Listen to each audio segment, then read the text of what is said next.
Guys, मेरा नाम है पीयूष गणेश उतकार।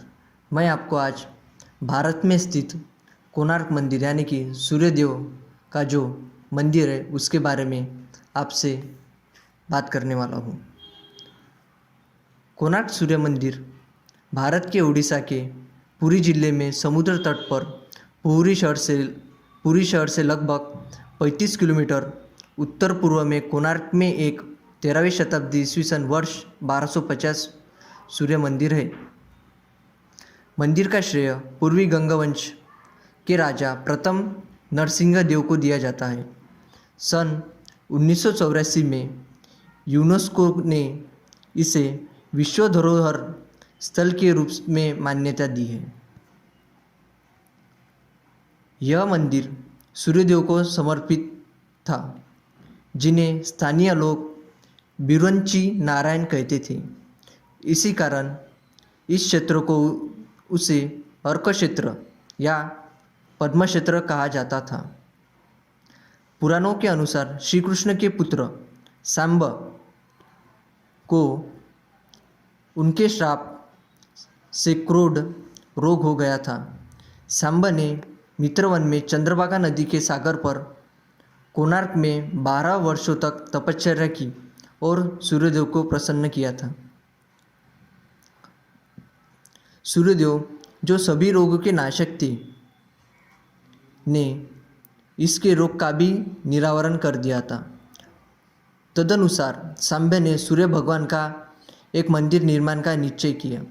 अपने रोग नाश के उपरांत चंद्रभागा नदी में स्नान करते हुए उसे सूर्यदेव की एक मूर्ति मिली।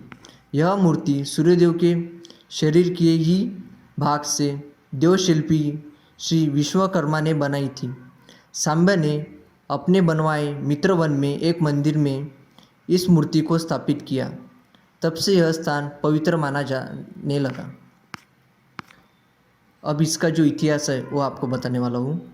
यह कई इतिहासकारों का मत है कि कोणार्क मंदिर के निर्माणकर्ता राजा लांगुल नरसिंहदेव की अकाली मृत्यु के कारण मंदिर का निर्माण कार्य खटाई में पड़ गया।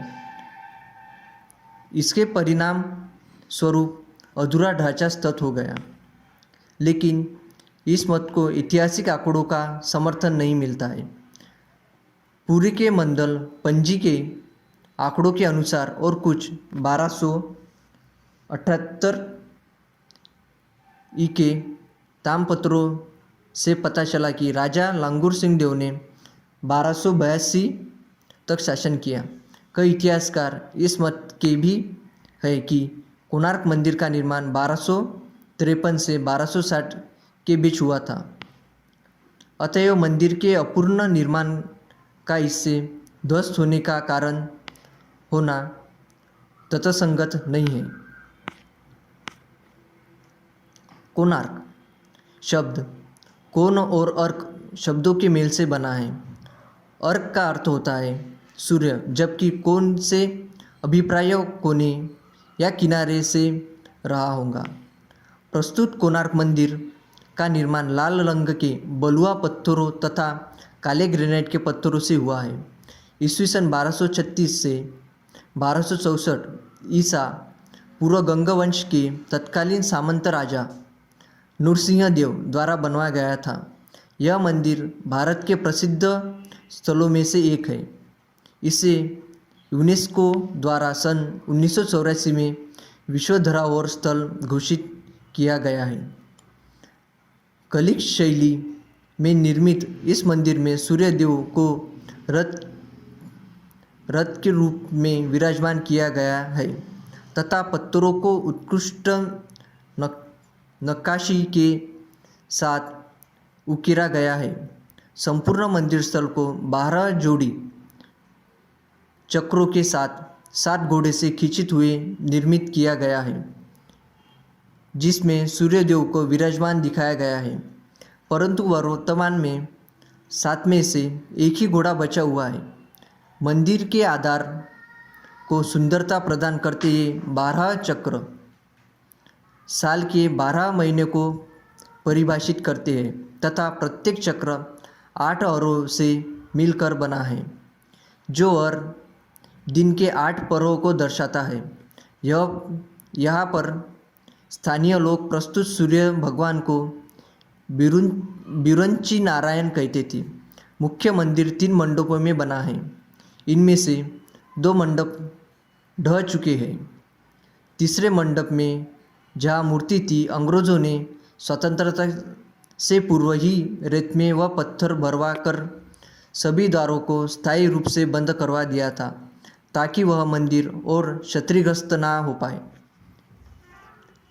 इस मंदिर में सूर्य भगवान की 3 प्रतिमाएं हैं। बाल्यावस्था उद्दीर्ण सूर्य 8 फुट की है। युवावस्था मध्याय सूर्य 9.5 फुट की है। प्रौढ़ावस्था अपराह सूर्य 3.5 फुट की है। इसके प्रवेश पर 2 सिंह हाथियों पर आक्रमण करते हुए रक्षा में तत्पर दिखाए गए हैं। दोनों हाथी एक एक मानव के ऊपर स्थापित है। ये प्रतिमाएं एक ही पत्थर की बनी हैं। ये 28 टन की, 8.4 फीट लंबी, 4.9 फीट चौड़ी तथा 9.2 फीट ऊंची है। मंदिर के दक्षिणी भाग में 2 सुशिस्त्र घोड़े बने हैं, जिन्हें उड़ीसा सरकार ने अपने राज्य चिन्ह के रूप में अंगीकार कर लिया है। ये 10 फीट लंबे व 7 फीट चौड़े हैं। सूर्यदेव की भव्य यात्रा को दिखाता है। इसके प्रवेश द्वार पर ही नट मंदिर है।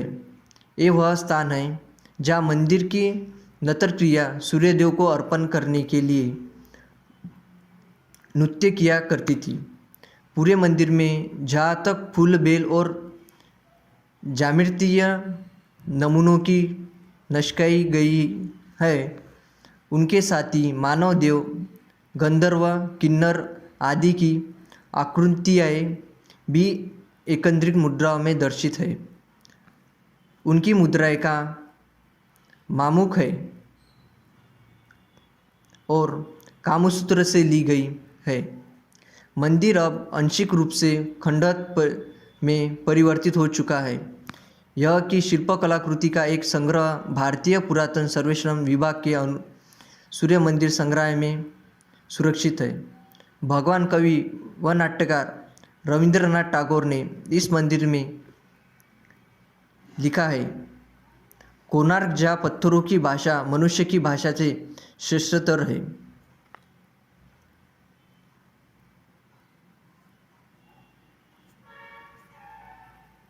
एक कथा के अनुसार गंगवंश के राजा नरसिंह देव प्रथम ने अपने वंश का वर्चस्व सिद्ध करने हेतु राजश्री घोषणा से मंदिर का निर्माण का आदेश दिया।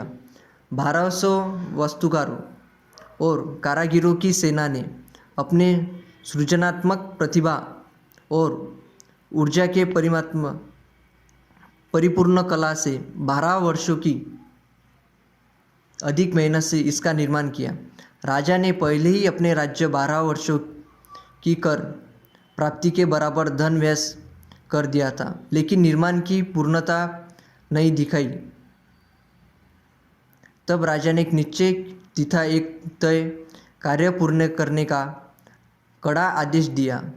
बिशु महाराज के पर्यवेक्षण में इस वास्तुकारों की टीम ने पहले ही अपना पूरा कौशल लगा रखा था। तब बिशु महाराज का 12 वर्षीय पुत्र धर्मपाद आगे आया। उसने तब तक के निर्माण का गहन निरीक्षण किया। हालांकि उसे मंदिर का व्यावसायिक ज्ञान नहीं था, परंतु उसने मंदिर स्थापत्य के शास्त्रों का पूर्ण अध्ययन किया था। उसने मंदिर के अंतिम केंद्रीय शिला को लगाने की समस्या सुलझाने का प्रस्ताव दिया।